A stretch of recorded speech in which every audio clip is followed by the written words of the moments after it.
Hello everyone, this is CK Misra and you are watching RR classes. Today we have a very interesting chapter of class 10th biology and that is heredity. Heredity के पहले जो है हमने how do organism reproduce के बारे में भी पढ़ा है, तो उस चैप्टर का कहीं ना कहीं इसमें बहुत बड़ा योगदान होगा, क्योंकि एक्चुअली बच्चों का ऐसा कंप्लेन आता है कि हेरेडिटी चैप्टर सर काफ़ी कन्फ्यूजन वाला चैप्टर है, बहुत सारे चीज़ों को हम समझ नहीं पाते हैं। कारण क्या है? टर्मिनोलॉजी। बहुत सारे ऐसे वर्ड हैं जो बच्चों को समझ में ही नहीं आता। जब आप लोगों को वर्ड, जैसे हम लोग हिंदी में ही पढ़ाई करते हैं, हिंदी में कोई सेंटेंस, अगर उस सेंटेंस में कोई वर्ड हम लोगों को समझ में नहीं आता तो पूरा का पूरा सेंटेंस समझ में नहीं आएगा। तो इसके लिए क्या करनी होगी? तो सबसे पहले हम लोगों को टर्मिनोलॉजीज को ध्यान में रखते हुए हर एक वर्ड को, हर एक टर्मिनोलॉजी को जो है वो स्टडी कर लेनी होगी। इस चैप्टर के पहले हम लोगों ने क्या पढ़ा था? हमने पढ़ा था हाउ डू ऑर्गेनिज्म रिप्रोड्यूस। तो रिप्रोडक्शन दो मेथड से हो रहे थे। कौन कौन से दो मेथड थे? पहला मेथड था सेक्सुअल, दूसरा असेक्सुअल। सेक्सुअल मेथड में क्या हो रहा था? दो पेरेंट्स इन्वॉल्व। एसेक्सुअल में क्या है? Single parent. तो वहाँ सिंगल वाले की बात अभी छोड़ दें। क्या फ्लावर की बात, अगर हम प्लांट्स की बात करेंगे तो प्लांट्स में भी तो सेक्सुअल रिप्रोडक्शन होता है और एसेक्सुअल रिप्रोडक्शन होता है। अगर हम देखेंगे वेजिटेटिव प्रोपेगेशन, क्या था वो? एसेक्सुअल के तहत। लेकिन जहाँ फ्लावरिंग प्लांट होता है, फ्लावरिंग प्लांट में फ्लावर के थ्रू जब प्लांट्स का रिप्रोडक्शन होता है तो हम लोग क्या कहते हैं उसको? Sexual reproduction. तो सेक्सुअल रिप्रोडक्शन की बहुत सारे बातों को ध्यान में रखना होगा, साथ में कुछ वर्ड्स को जो है अपने माइंड में रखना होगा, तभी इस चैप्टर को क्लियर किया जा सकेगा। क्योंकि इस चैप्टर से जो है डायरेक्ट डिफिनेशन बेस्ड क्वेश्चन नहीं पूछे जाते हैं, जैसे what is heredity, what are variations, ऐसे कुछ क्वेश्चन नहीं है। लेकिन क्वेश्चन किस प्रकार रहेंगे? तो केस बेस्ड रह सकते हैं, न्यूमेरिकल क्वेश्चन रह सकते हैं, या दूसरे टाइप के क्वेश्चन रख सकते हैं। मैं डायरेक्टली चैप्टर में जो वर्ड्स है, जो चीज़ लिखी हुई है, उससे डायरेक्टली क्वेश्चन नहीं है, उसके इंटरनल से कहीं ना कहीं क्वेश्चन पूछा जाएगा। तो इस चैप्टर को हम लोगों को क्लियर करना बहुत ही ज़रूरी है और आपके सारे डाउट्स मैं इस वीडियो में क्लियर कर दूंगा। तो इस चैप्टर में सबसे पहले हम लोग देखेंगे कि हेरेडिटी शब्द का जो यूज़ किया गया, रिप्रोडक्शन का मतलब, जिस प्रकार हम लोगों को पता था कि रिप्रोडक्शन का मतलब होता है जनन करना, जब जीव अपने जैसे संतान को जन्म देता है तो रिप्रोडक्शन हो गया। तो रिप्रोडक्शन जैसे ही हमने उस शब्द को देखा तो उसके बारे में बहुत सारी जानकारी हम लोगों को प्राप्त हुई। उसी तरह हेरेडिटी शब्द को अगर हम लोग एक्सप्लेन कर दें कि क्या है ये हेरेडिटी, तो हेरेडिटी जब शब्द क्लियर हो जाएगी तो स्वाभाविक है कि इस चैप्टर का एक अनुमान लगाया जा सकेगा कि इसमें हम लोगों को क्या पढ़नी होगी। हमने क्यों कहा इसे? मैंने क्यों कहा? मैंने कहा रिप्रोडक्शन चैप्टर को ध्यान में रखना होगा और खास करके सेक्सुअल रिप्रोडक्शन के प्रोसेस वाली बातें। तो यहाँ पर हेरेडिटी का पहले मतलब जान लीजिए, तब समझ में आएगा कि रिप्रोडक्शन हम लोगों को क्यों पढ़नी है। ठीक है, तो पहले ये क्या है? हेरेडिटी एक प्रोसेस, एक फिनोमिना है। किस चीज़ की? तो ट्रांसमिशन। क्या है? ट्रांसमिशन। Transmission of. ट्रांसमिशन का मतलब होता है स्थानांतरण कर देना। ट्रांसमिशन ऑफ जेनेटिक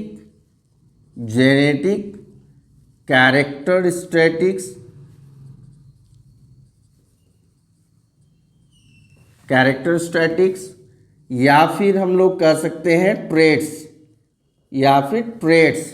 कहाँ से ट्रांसमिशन होगा? From one generation to another. From one generation to another. हुई ना वही बात कि हम लोगों को सेक्सुअल रिप्रोडक्शन क्यों पढ़नी है, सेक्सुअल रिप्रोडक्शन की बातों को क्यों ध्यान में रखना है? कारण है कि सेक्सुअल रिप्रोडक्शन के थ्रू ही तो वेरिएशंस आते हैं। डीएनए क्या था? एक जस्ट लाइक आप समझ लीजिए ना कि एक जेरक्स मशीन जो होता है, जेरक्स मशीन क्या करता है? वो पेज में जो कुछ पेज में लिखा होता है उसको कॉपी कर देता है, ओरिजिनल पेज में जो कुछ लिखा होता है उसको कॉपी करता है। तो डीएनए एक जेरक्स मशीन की तरह है, जो क्या करता है? वो पेरेंट्स के, यानी फादर के या मदर के जो डीएनए में जो ट्रेट्स है, डीएनए में किस तरह के ट्रेट्स होते हैं, किस तरह के कैरेक्टर्स होते हैं, तो रिगार्डिंग आवर बॉडी। मतलब मान लीजिए कि एक बिल्ली का जन्म होता है, एक कुत्ते का जन्म होता है, इंसान का जन्म होता है, तो उसकी बॉडी स्ट्रक्चर किस प्रकार की होगी। तो उस बॉडी से रिगार्डेड डिफरेंट डिफरेंट जो भी कैरेक्टर्स हैं उनको वो कॉपी कर लेता है और डीएनए में ही स्टोर रहता है। डीएनए में स्टोर है तो स्टोर रहता है तो वो अलग अलग पार्ट में रहता है।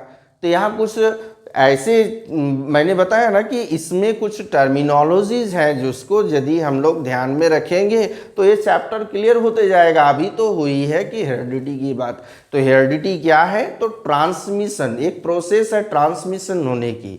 किस चीज़ की, तो कैरेक्टर्स की। कहाँ से, तो पेरेंट्स से, उसके ऑफस्प्रिंग से, माता पिता से उसके बच्चों में ट्रांसमिशन हो रही है। किस चीज़ की, कैरेक्टर्स की। अब कैरेक्टर्स की बात कर लें, जैसे मान लीजिए क्या आपके बालों का जो रंग है वो कैसा है, ब्लैक है, तो किसी का ग्रे है, किसी की आंखें नीली है, किसी के नाक लंबे हैं, किसी के स्किन का कलर जो है वो ब्लैक है, कोई सांवला है, कोई गोरा है। इस तरह का कहाँ से आ रहा है, तो ये जेनेटिक इंफॉर्मेशन जो है पेरेंट्स से ही आ रहा है।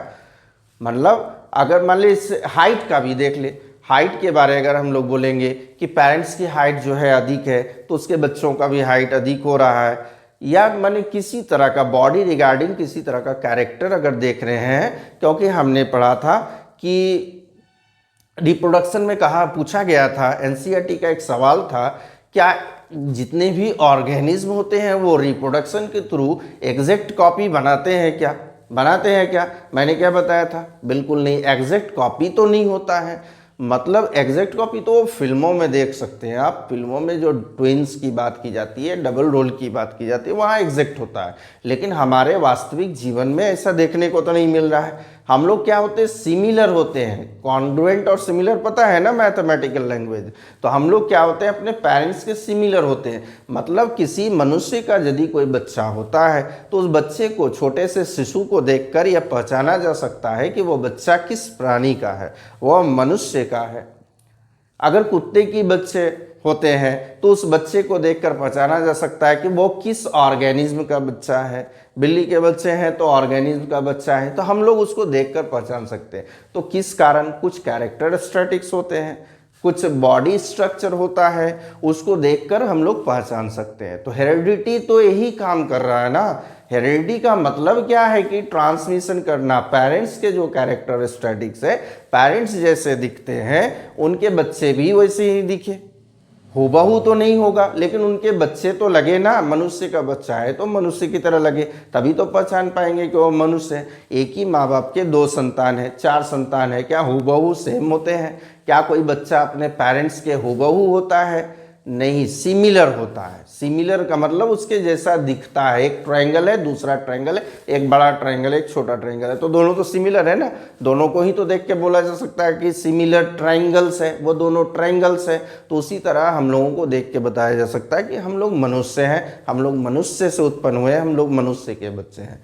तो हेरिडिटी क्या कर रही है, तो ट्रांसमिशन का काम कर रही है। किसको कर रही है, ट्रेड्स को। किन ट्रेड्स को, जेनेटिक ट्रेड्स को। तो अब जेनेटिक ट्रेड्स, आप चलिए यहाँ पर हेरिडिटी क्लियर हो गई। कुछ टर्मिनोलॉजी को देखने के पहले अगर हम लोग फिर से डीएनए को देखेंगे,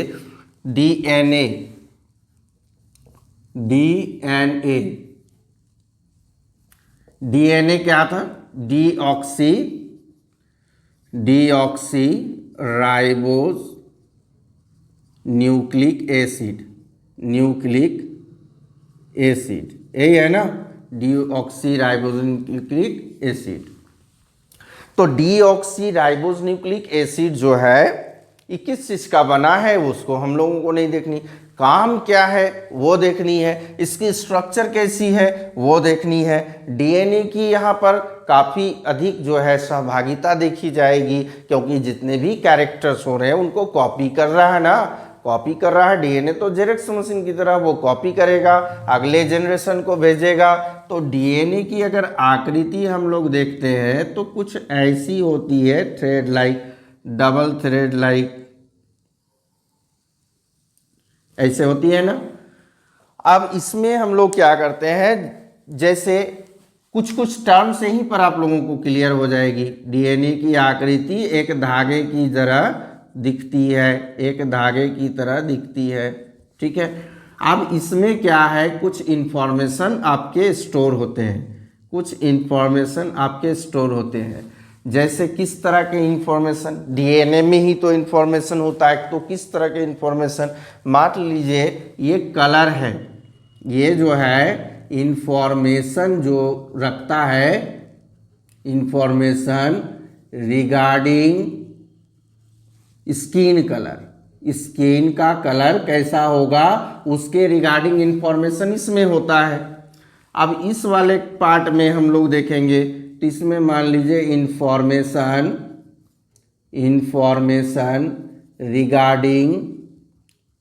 regarding hair colour, hair colour से संबंधित इंफॉर्मेशन है। इसमें क्या है, तो इंफॉर्मेशन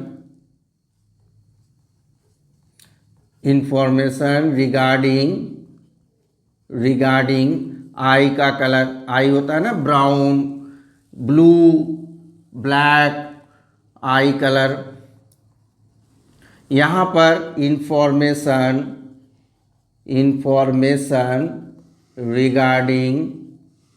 रिगार्डिंग हाइट। अब यहाँ जो है हमने देखा कि ये डीएनए तो बहुत सारी इंफॉर्मेशन हमारे बॉडी से रिलेटेड जितने भी, जैसे पेरेंट्स का नोज़ कैसा है वैसा नोज़ उनके बच्चों का होगा। आप देख सकते हैं, दूसरे अदर कंट्रीज़ की बात करेंगे तो अदर कंट्रीज़ के लोगों को देखकर हम लोग पहचान लेते कि नहीं वो किस कंट्री का है, पहचान ले रहे ना, तो उनके बॉडी के शेप को देखकर, उनके ऑर्गन के शेप को देखकर, ठीक है। तो यहाँ पर क्या हो रही है, यही डीएनए जो है सारे इंफॉर्मेशन कि मतलब हमारे हाथ कैसे होने चाहिए, नोज़ कैसे होने चाहिए, ईयर कैसे होने चाहिए, आइज़ कैसे होने चाहिए, स्किन का कलर कैसा होना चाहिए, हेयर कैसा होगा, स्ट्रेट होगा, कर्ली होगा, आइज़ की माने आइज़ का कलर जो है, आइरिस का कलर किस प्रकार का होगा, तो टोटल इंफॉर्मेशन यहाँ पर होता है। अब यहाँ से एक डीएनए तो समझ में आ गया कि ये डीएनए क्या है, एक थ्रेड लाइक स्ट्रक्चर जिसमें कि इंफॉर्मेशन इकट्ठा है। लेकिन हमने ये भी देखा कि अलग अलग पार्ट में अलग अलग इंफॉर्मेशन है, अलग अलग पार्ट में इंफॉर्मेशन है। तो मान लीजिए इस पार्ट का नाम मैं ए लगता हूँ, इसका बी, इसका सी, इसका डी, इसका ई। तो अब मैं कहूँगा कि डीएनए का जो ए वाला पार्ट है वो इंफॉर्मेशन रखता है स्किन से कलर संबंधित, बी वाला जो पार्ट है वो इंफॉर्मेशन रखता है हेयर का कलर से रिगार्डिंग, सी वाला जो पार्ट है वो इंफॉर्मेशन रखता है आई के कलर से, डी वाला पार्ट जो है वो हाइट रिलेटेड इंफॉर्मेशन रखता है। तो इस तरह के अलग अलग पार्ट है। इन्हीं पार्ट को हम लोग क्या कहते हैं, जीन्स।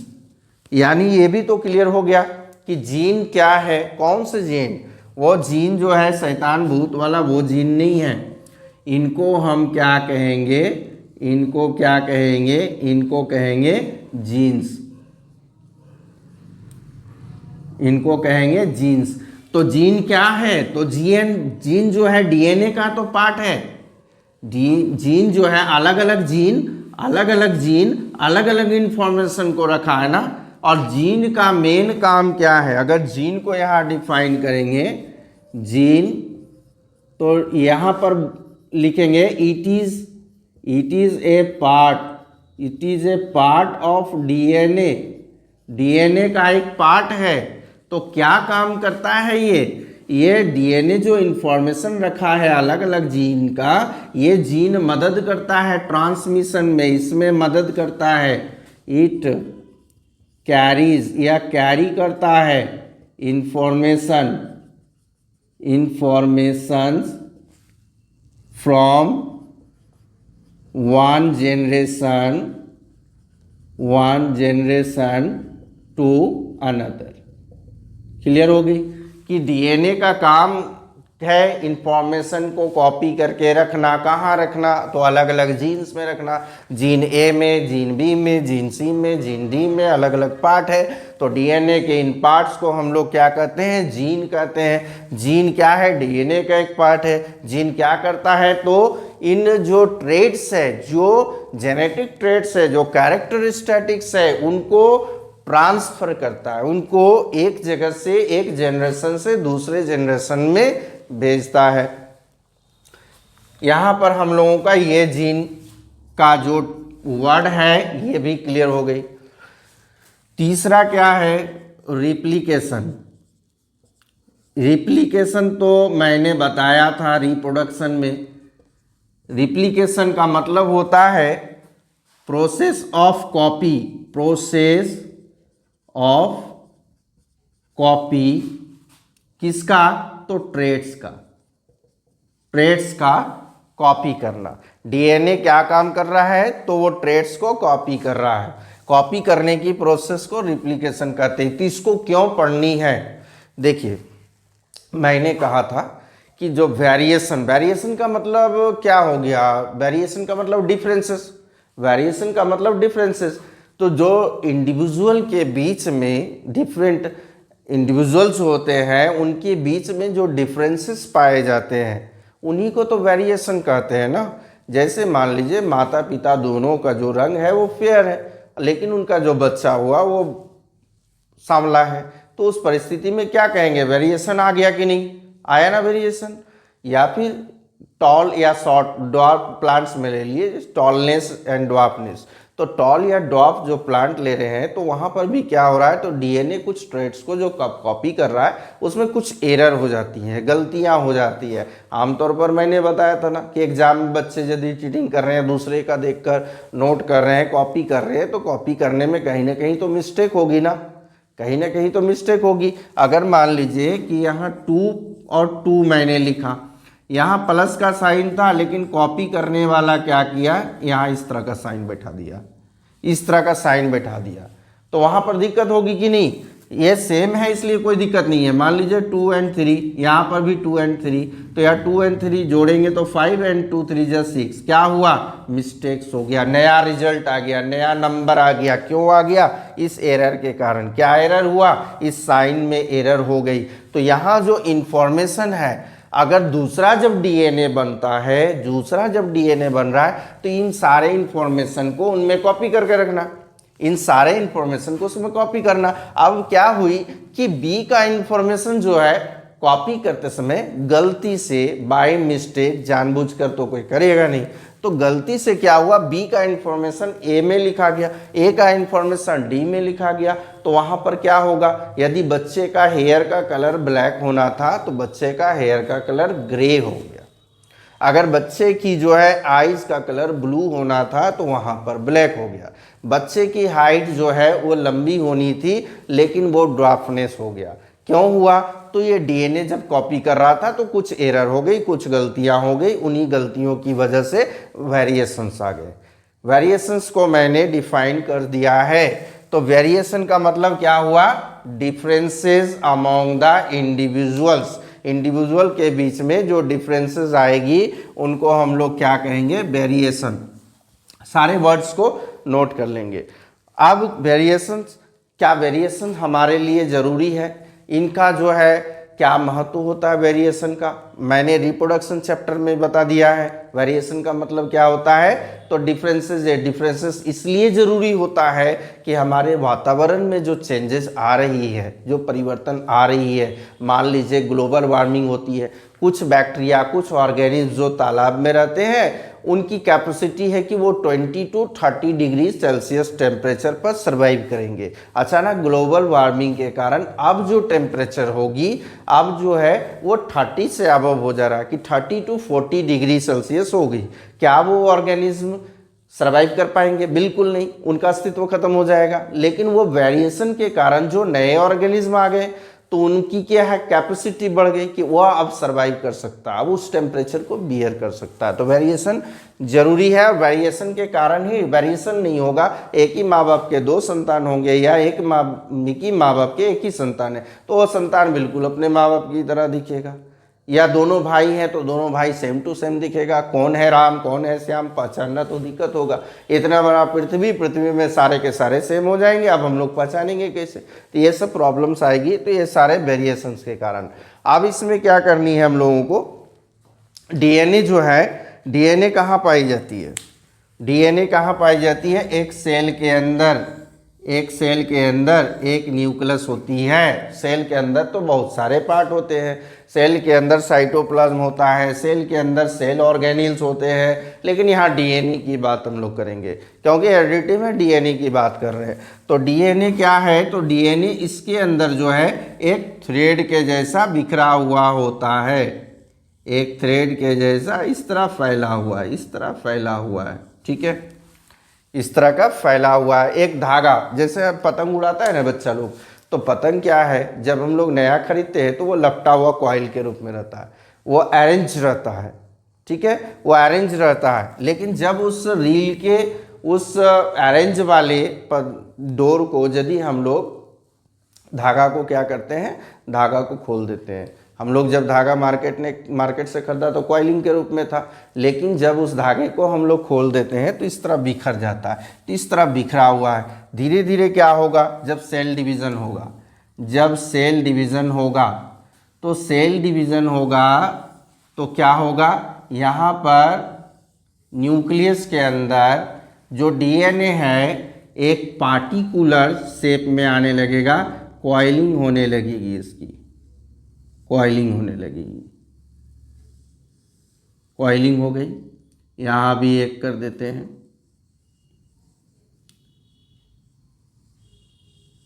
इस तरह करके कॉइलिंग होने लगा।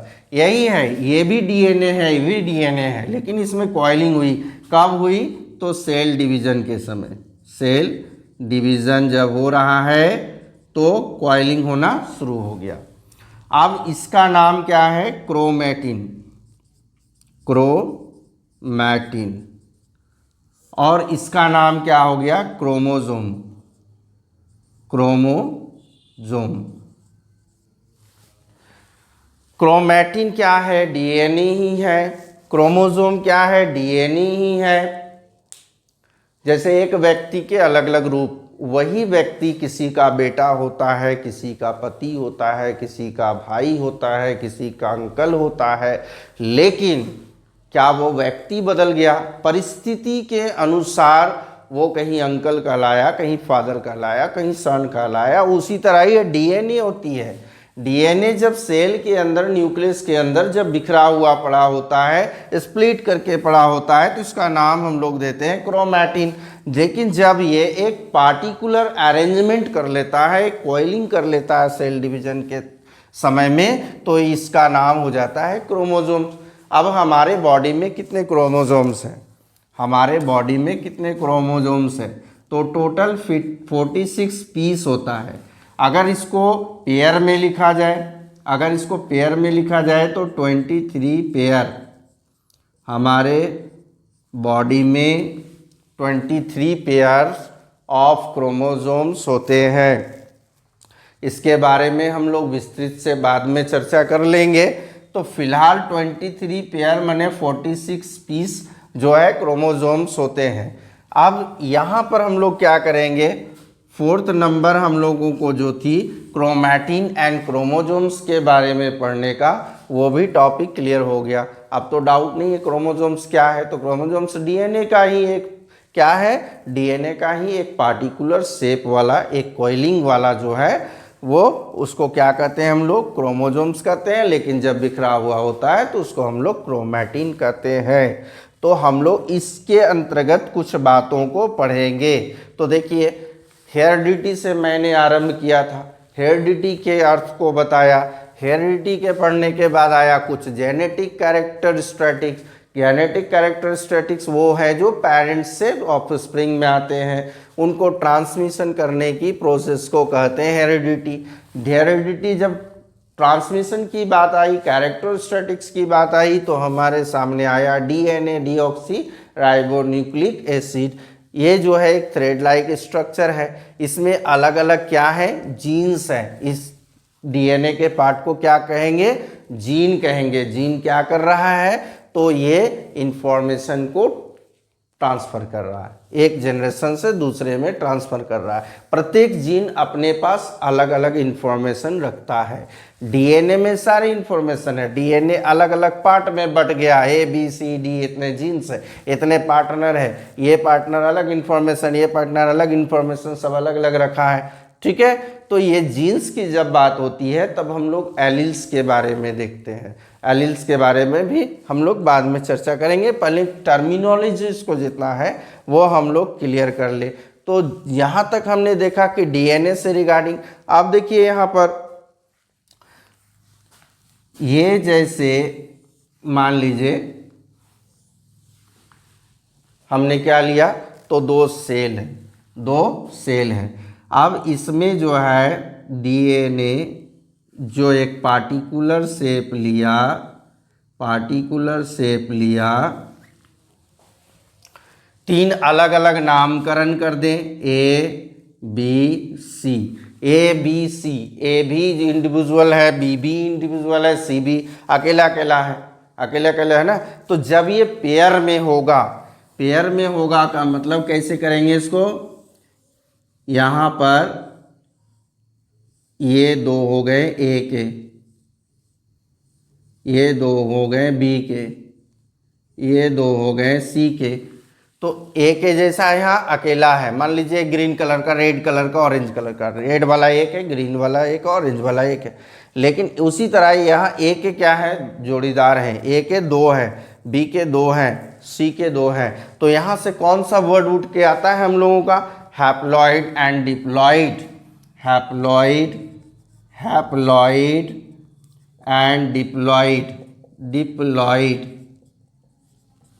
हैप्लॉइड में क्या होगा, एक ऐसा सेल जिसमें क्रोमोसोम जो है इंडिविजुअल में होगा, क्रोमोसोम इंडिविजुअल, ए अकेले है, बी अकेले, सी अकेले, इंडिविजुअल में होगा। तो वो हैप्लॉइड एक ऐसा सेल जिसमें कि जो क्रोमोसोम्स है वो पेयर में होंगे, माने एक जैसा दिखने वाले दो होंगे, ए के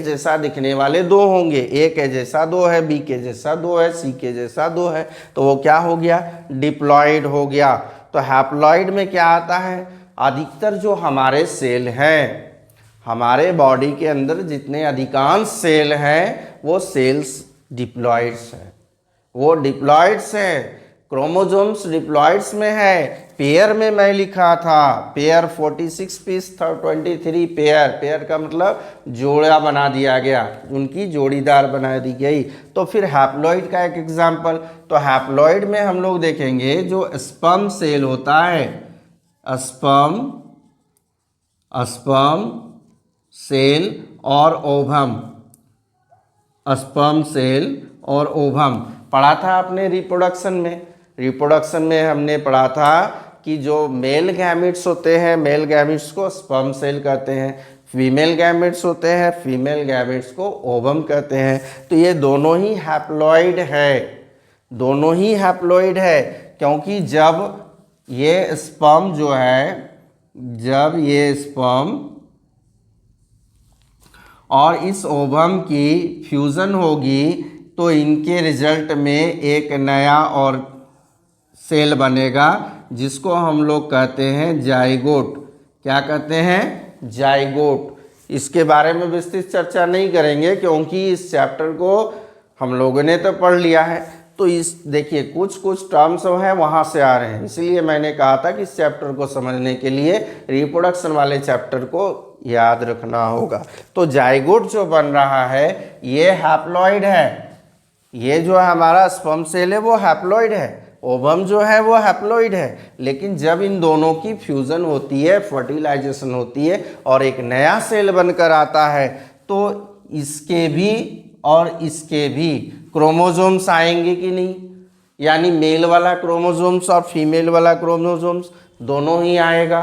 तो दोनों का एक पेयर बन गया, एक्स इधर से आया, एक्स इधर से आया, एक्स का एक पेयर बनाना, तो ये क्या बनता है, डिप्लॉइड बन जाता है। ये डिप्लॉइड, हैप्लॉइड से डिप्लॉइड। तो हैप्लॉइड में याद रखेंगे स्पर्म सेल एंड ओवम। चलिए अब हम लोग आगे देखते हैं कुछ और टर्म्स को, और उसके बाद इस चैप्टर में हम लोग आएंगे। तो इस चैप्टर को ही पढ़ रहे हैं, इस चैप्टर को ही स्टडी कर रहे हैं। ऐसी बात नहीं है कि मैं केवल वर्ड को डिफाइन कर दे रहा हूँ या समझा दे रहा हूँ, इस चैप्टर को ही मैं बता रहा हूँ। तो चैप्टर में जो मेन जो हम लोगों को थ्योरी पढ़नी है तो इसी टर्म से रिलेटेड होगा।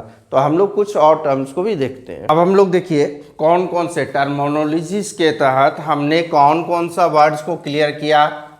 डीएनए क्लियर हो गई, जीन्स क्लियर हो गई, हैप्लॉइड एंड डिप्लॉइड्स क्लियर हो गई। अभी मैंने बताया ना कि मान लीजिए ये मेल और ये फीमेल, ये क्या है स्पर्म, ये स्पर्म है, ये क्या है ओवम। अब इन दोनों का जब आपस में फ्यूज़न होता है, इन दोनों का जब आपस में फ्यूज़न होता है तो एक नया सेल आता है, उसका नाम है जाइगोट। तो ये दोनों सेल जो है ये क्या है हैप्लॉइड, ये क्या है हैप्लॉइड, ये क्या है हैप्लॉइड। क्योंकि जब हम लोग सेक्सुअल रिप्रोडक्शन की बात करते हैं तो कुछ ट्रेड्स, जैसे पेरेंट्स से तो ट्रेड आ रहे हैं, कुछ ट्रेड्स फादर से, कुछ ट्रेड्स मदर से, कुछ पेरेंट्स मेल से, कुछ मेल से, कुछ फीमेल से, ये ट्रेड्स जो है इसमें आ रहे हैं ना। तो यहाँ पर जो बन रहा है सेल, इसको हम लोग कहेंगे डिप्लॉइड, इसको क्या कहेंगे डिप्लॉइड। क्लियर हो गई है। तो हैप्लॉइड्स एंड डिप्लॉइड्स भी क्लियर हो गई।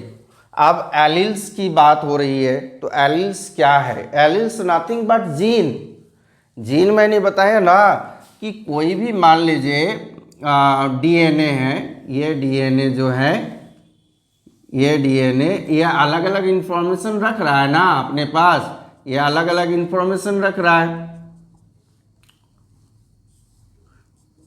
तो ये जो ए लिखा था, बी लिखा था, सी लिखा था, डी लिखा था, सब में इंफॉर्मेशन है, तो ये एलिल्स हो गया। ये डिफरेंसेस की बात जब होती है तो एलिल्स होता है। मान लीजिए पी प्लांट के बारे में जो एक्सपेरिमेंट हुआ था उसके बारे में भी हम लोग पढ़ेंगे इसमें, तो वहाँ एलिल्स का जिक्र होगा। तो एलिल्स का मतलब क्या हो गया वेरिएंट्स, एलिल्स का मतलब क्या हो गया वेरिएंट्स,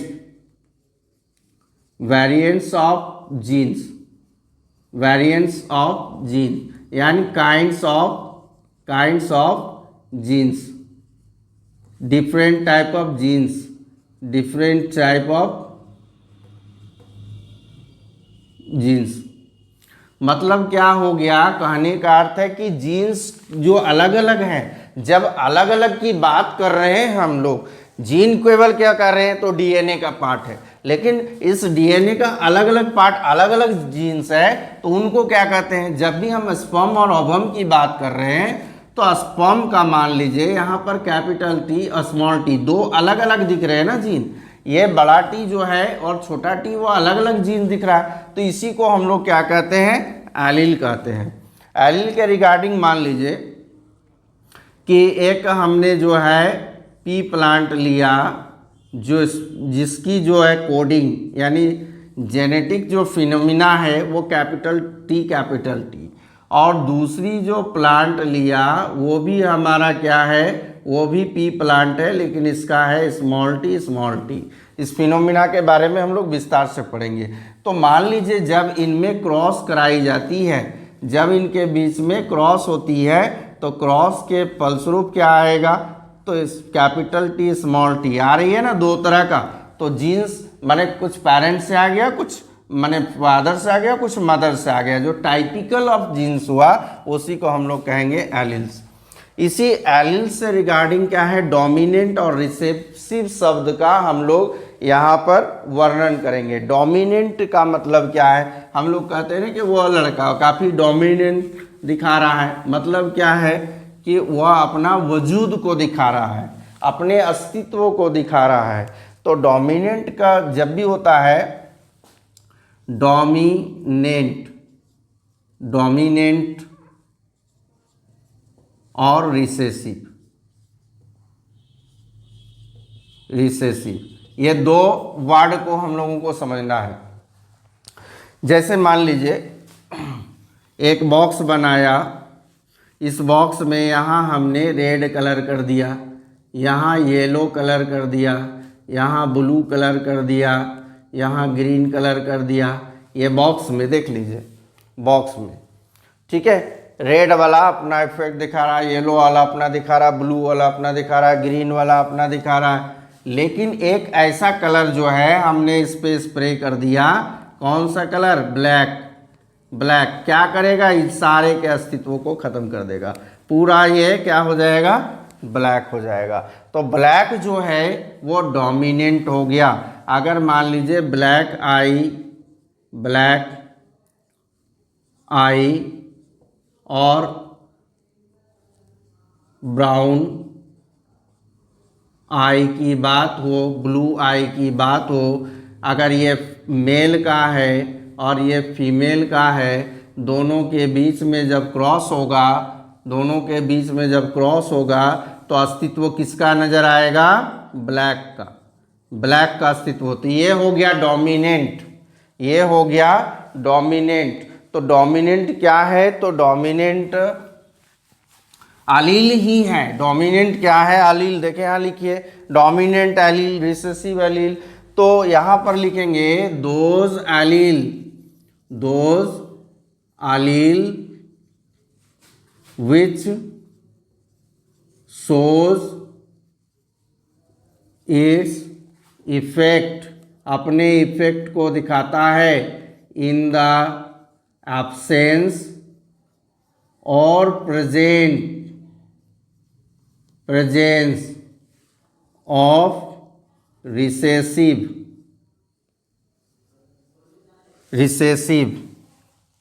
ठीक है, डोमिनेंट जो है वो रिसेसिव के एब्सेंस में हो, रिसेसिव के प्रेजेंट में हो, उससे उसको कोई फर्क नहीं करता है, वो अपने ही प्रभाव को देखेगा। मान लीजिए यहाँ येलो कलर दिखाया, अब येलो के ऊपर मैंने ब्लैक चढ़ा दिया तो ये क्या हो जाएगा? येलो जो है वो हाइड हो जाएगा, येलो का प्रभाव दिखेगा नहीं। अगर ब्लैक है, ब्लैक के ऊपर येलो चढ़ा दिया तो क्या होगा? येलो दिखेगा कि ब्लैक दिखेगा? वो ब्लैक ही दिखेगा, मतलब ब्लैक जो है वो डोमिनेंट हो गया। वो रिसेसिव के एब्सेंट में हो, रिसेसिव साथ में हो तो भी कोई दिक्कत नहीं है, नहीं हो तो भी दिक्कत नहीं है, वो अपने इफेक्ट को दोनों ही परिस्थिति में दिखाएगा।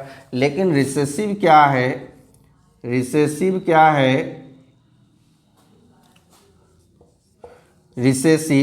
तो रिसेसिव में क्या होता है ना, those alleles which show its effect, अपने प्रभाव को दिखाएगा, only in the absence of dominant allele। Recessive यही है कि अपना प्रभाव, अपनी ताकत को तभी दिखाएगा जब वहाँ पर डोमिनेंट ना हो। डोमिनेंट होगा तो डोमिनेंट का प्रभाव दिखेगा, रिसेसिव का नहीं। मान लीजिए एक व्यक्ति है मोहन, ठीक है, और एक सोहन, दो व्यक्ति है। तो इसमें जो है ये स्ट्रॉन्गर है, इससे अधिक स्ट्रॉन्गर है। ताकत दोनों के पास है, ताकत दोनों ही पहलवान है, मोहन भी पहलवान, सोहन भी पहलवान, दोनों के दोनों पहलवान। अगर दोनों पहलवानों को एक साथ कर दिया जाए, मोहन सोहन, तो आप किसको स्ट्रांग कहेंगे? मोहन को कहेंगे। मोहन के पास सोहन की कंपैरिजन में अधिक ताकत है, वो अधिक बड़ा पहलवान है, लेकिन सोहन अपनी पहलवानी तभी दिखा सकता है जब मोहन एब्सेंस हो। मोहन नहीं होगा तो सोहन बोलेगा मुझसे ताकतवर कोई नहीं है, मुझसे स्ट्रांग कोई नहीं है। लेकिन जैसे ही मोहन आ जाएगा वो चुप, सोहन चुप, क्योंकि वो जानता है कि मोहन हमसे ज़्यादा स्ट्रांग है। मतलब क्या हुआ कि मोहन जो है वो डोमिनेंट है और सोहन जो है वो रिसेसिव है। सोहन तभी अपनी ताकत को दिखाएगा जब मोहन ना हो। मोहन के एब्सेंस में, डोमिनेंट के एब्सेंस में सोहन अपने आप को ताकतवर कहेगा, लेकिन जैसे ही मोहन आएगा तो वो उसका अस्तित्व छिप जाएगा, वहाँ पर ताकतवर मोहन कहलाएगा। लेकिन मोहन की बात करें तो मोहन के साथ सोहन रहे या ना रहे प्रभाव नहीं पड़ता, फर्क नहीं पड़ता, मोहन ही ताकतवर होगा। तो यही डोमिनेंट के साथ होता है। मैंने आइज़ का एग्जाम्पल भी कहा दिया कि अगर मान लीजिए फादर के ब्लैक आइज़ हैं, मदर की ब्लू आइज़ हैं, दोनों के बीच में, जब दोनों मदर एंड फादर के बीच में जब भी रिलेशन हुआ, रिलेशन के बाद जो बच्चे होंगे तो उसका जो आइज़ होगा वो डोमिनेंट वाला का, यानी ब्लैक वाला, यानी फादर का आइज़ का जो कलर होगा वही होगा। तो डोमिनेंट आई थिंक ये क्लियर हो गया। अब हम लोगों का जो है डोमिनेंट रिसेसिव के बाद homozygous and heterozygous. Homozygous and heterozygous क्या है?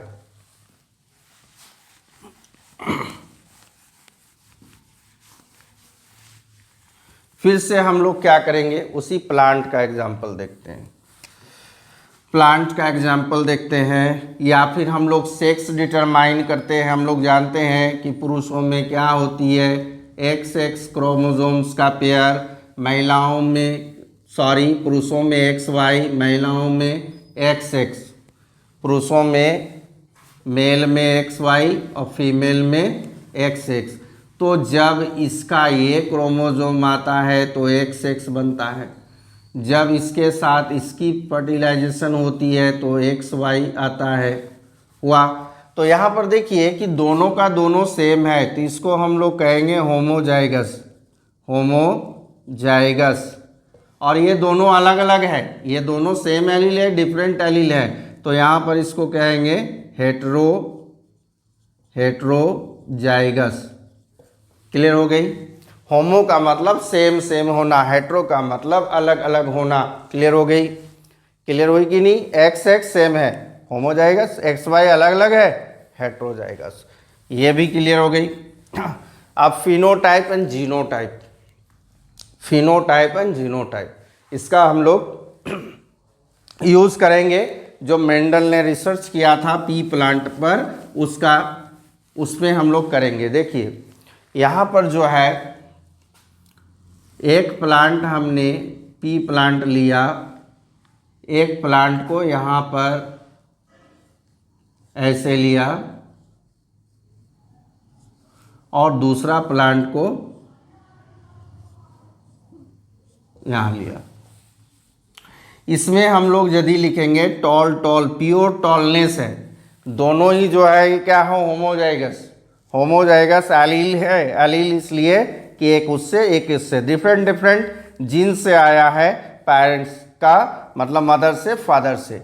यहाँ पर हम लोग लिखेंगे इसको स्मॉल टी और यहाँ पर लिखेंगे कैपिटल टी स्मॉल टी। देखिए प्योर वाला में क्या है, लंबाई अधिक है, ये टॉल है, ये भी टॉल है लेकिन मीडियम, और ये क्या है, ड्वार्फ। ये क्या है, ड्वार्फ। अगर बात की जाए कि ये दोनों प्लांट कैसे हैं, तो हम लोग कहेंगे लंबे हैं। लंबे, ये बात अलग है कि ये अधिक लंबा ये कम लंबा, लेकिन लंबा तो है। प्रभाव इसलिए दिखा गया कि टी से जो है वो टॉलनेस को दिखाया गया, स्मॉल टी से ड्वार्फनेस को दिखाया गया। तो यहाँ पर देखेंगे ये कैपिटल टी जो है वो क्या है, डोमिनेंट। कैपिटल टी डोमिनेंट और स्मॉल टी क्या है, रिसेसिव। Small T recessive. तो डोमिनेंट और रिसेसिव में क्या बताया था मैंने कि डोमिनेंट रिसेसिव दोनों साथ में होगा तो प्रभाव डोमिनेंट का देखा जाएगा, यानी टी जो है वो टॉलनेस के लिए है तो इसका प्रभाव देखा जाएगा, ना कि इसका। ये आपका रिसेसिव है। रिसेसिव क्यों है, क्योंकि यहाँ पर डोमिनेंट नहीं है ना, यहाँ पर डोमिनेंट नहीं है, इसलिए इसको छोटा पौधा कहेंगे हम लोग। तो यहाँ पर जो है, यहाँ फिनोटाइप एंड जीनोटाइप क्या हो गया, तो फिनोटाइप का मतलब हो गया अपीयरेंस। अपीयरेंस का मतलब वो कैसा दिखता है, तो लंबा दिखता है। फिनोटाइप में लंबे कितने हो गए, 2 प्लांट और नाटा 1, ड्वार्फ प्लांट 1 हो गया। लेकिन अगर जीनोटाइप की बात करेंगे तो यहाँ देखिए 3 कैटेगरी में, कैपिटल टी 1 है, स्मॉल टी 1 है, कैपिटल टी स्मॉल टी 1 है। तो ये जीन्स के थ्रू दिखा रहे हैं कि किस तरह का जीन्स आया, इसमें दोनों जीन्स जो है सेम है, इसमें दोनों जीन्स सेम है, इसमें दोनों जीन्स डिफरेंट है। ठीक है, तो ये हो गया आपका जो अपीयरेंस दिखता है टॉलनेस का, ड्वार्फनेस का, वो होता है फिनोटाइप, माने फिजिकली वो कैसा दिखता है। और जीनोटाइप में क्या है, तो किस तरह के जीन्स से बने हैं मिलकर। ये यदि लंबा है, ये भी लंबा है, तो इस लंबाई में क्या है, ये प्योर टॉल है, प्योर टॉल इसलिए है कि इसमें कैपिटल टी, क्योंकि डोमिनेंट को हमेशा कैपिटल लेटर से दिखाया जाता है, इस बात को ध्यान में रखेंगे। तो कैपिटल टी है, लेकिन यहाँ कैपिटल टी स्मॉल टी है। यहाँ डोमिनेंट रिसेसिव की बात हो रही है, यहाँ केवल डोमिनेंट है। ठीक है, तो टॉलनेस क्या हो गया? तो टॉलनेस, ड्वार्फनेस उसकी फिजिकल अपीयरेंस हो गई, तो उसको हम लोग फिनोटाइप कहेंगे। और कोडिंग से जिसको देख रहे हैं, जीन के टाइप से जिनको देख रहे हैं, उनको हम लोग जीनोटाइप कहेंगे। अब मोनोहाइब्रिड, मोनो का मतलब क्या होता है? मोनोमियल। मैथ में अपने स्टडी किया है, मैथ में स्टडी किया था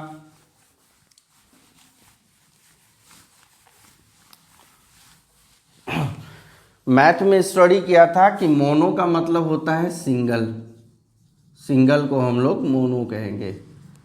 और डबल यदि होता है डबल, तो इसको हम लोग कहते हैं डाई। मोनोहाइब्रिड, हाइब्रिड का मतलब होता है मिक्स हो जाना, मिक्स हो जाना। डाई हाइब्रिड, हाइब्रिड का मतलब मिक्स हो जाना। ठीक है, ये मिक्स हो जाएगा, ये भी मिक्स होगा, हाइब्रिड माने ही मिक्स हो जाएगा। यहाँ पर क्या मिक्स होगा? जैसे मान लीजिए प्लांट का हम लोग, यहाँ पर तो मेंडल साहब ने जो है पी प्लांट को ही चुना था। इसका भी रीज़न हम लोग जानेंगे कि पी प्लांट जब हम लोग रिसर्च को स्टडी करेंगे, तब हम लोग देखेंगे कि उन्होंने जो एक्सपेरिमेंट किया था, रिसर्च किया था आपका इस चैप्टर के बारे में, तो वो मोनोहाइब्रिड और डाईहाइब्रिड क्यों किया। तो देखिए, अगर हमारा पी प्लांट है, तो P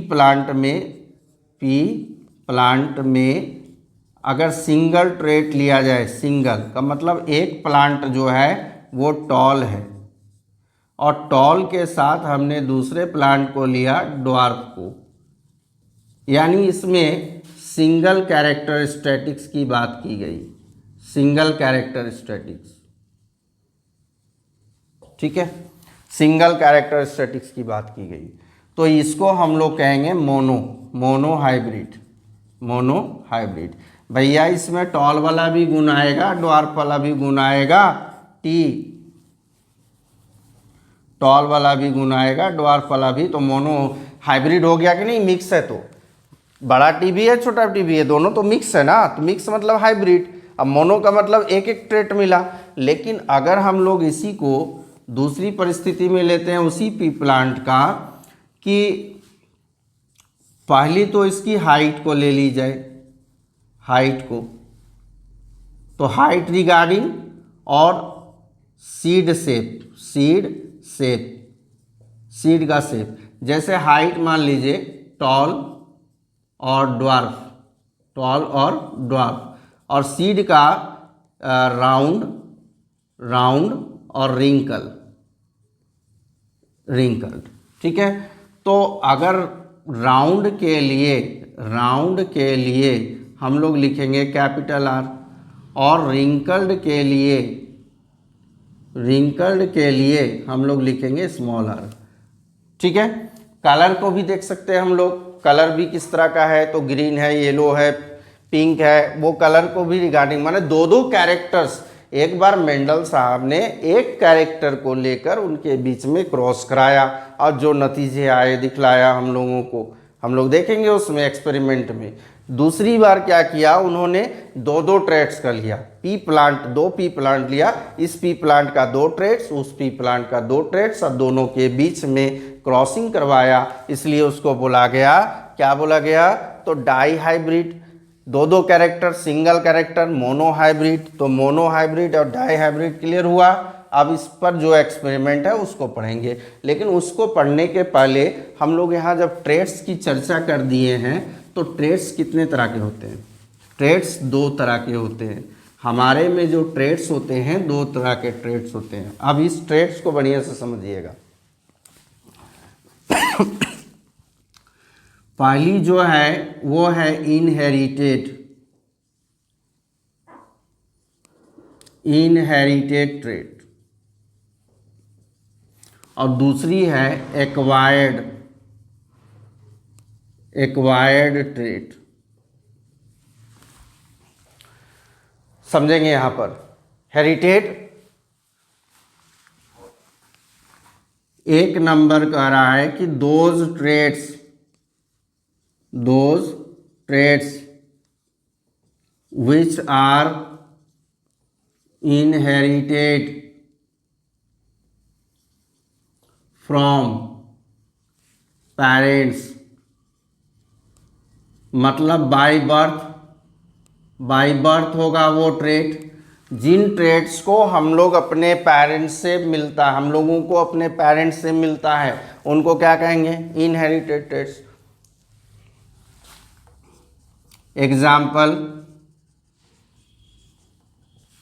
examples eyes colour, hair colour, shape of nose, height, ये सब क्या है? हमें अपने पेरेंट्स से मिले। एक्वायर्ड ट्रेड्स कौन हो गए? Those traits which we develop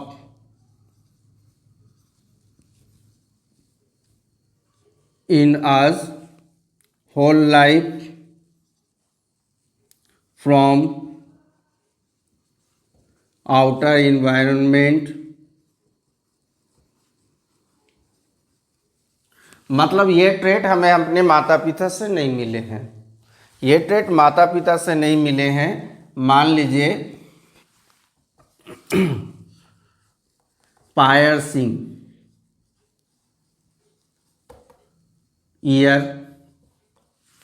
कान में छेद होता है ना, लड़कियों को कान छेदा कर दिया जाता है। पायर्सिंग ऑफ नोज,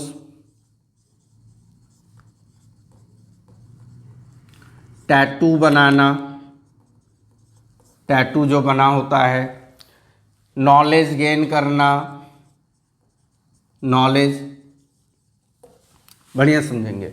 कुछ ट्रेट हम लोगों को अपने पेरेंट्स से मिलता है, कुछ ट्रेट्स हम लोगों को अपने पेरेंट्स से मिलता है बॉडी रिगार्डिंग। जैसे हमारे हेयर के कलर कैसे होंगे, हेयर की बनावट कैसी होगी, कर्ली होगी, स्ट्रेट होगी, स्किन का कलर कैसा होगा, नोज का शेप कैसा होगा, अटैच्ड आई लॉब्स होंगे या फिर अनअटैच्ड आई लॉब। अटैच का मतलब ये सटा हुआ रहेगा, ये आई लॉब जो है वो सटा हुआ रहेगा, तो अटैच्ड आई लॉब। और अनअटैच्ड आई लॉब किस तरह, तो वो कहाँ से मिल रहे हैं वो ट्रेड्स?